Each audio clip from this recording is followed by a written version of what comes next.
C'est en plein cœur de Paris, à Bastille, que Solidarité Sida a planté sa tente.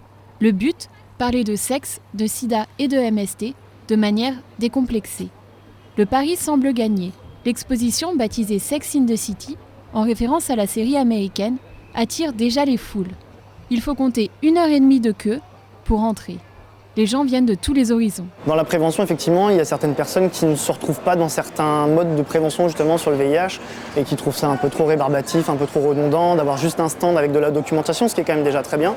Et Sex and the City, c'est justement la possibilité de parler de ça, de tout ça, sexualité, prévention, contraception, de manière un peu plus libre et de manière un peu plus marrante. N'avoir aucun tabou, c'est le mot d'ordre des organisateurs. Les visiteurs doivent trouver des réponses à toutes leurs questions. Des questions sur l'orientation sexuelle, sur les diverses pratiques ou sur leurs fantasmes.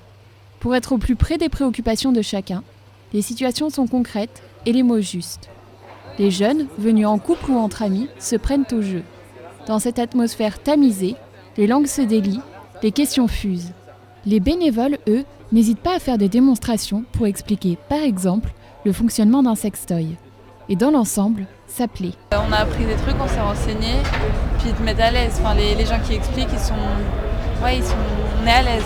Quelle que soit la question, sauf certaines qui sont un peu bêtes de ma part, ils savent y répondre de manière carrée et ludique, on va dire. Alors, j'ai peut-être pas appris grand-chose sur la prévention, mais en tout cas, les choses ont le mérite d'être remises à plat et au clair. Au-delà de l'aspect ludique, l'essentiel, c'est de parler prévention. La meilleure arme contre le sida reste le préservatif, et pas seulement masculin. Le préservatif féminin existe, et contrairement aux idées reçues, le mettre, ce n'est pas si galère. Car se protéger, c'est vital. En France, le virus reste actif. Environ 20 personnes découvrent chaque jour qu'elles sont séropositives, sans parler des autres infections sexuellement transmissibles. Le fait d'être informé, le fait de parler des choses ouvertement, ça aide à prévoir, ça aide à se protéger plus facilement que de dire bon ben voilà j'ai envie de toi, on passe au lit et puis après il est trop tard. L'exposition continue jusqu'au 4 décembre et les curieux qui auraient loupé le coche la retrouveront en juin au Festival Solidays.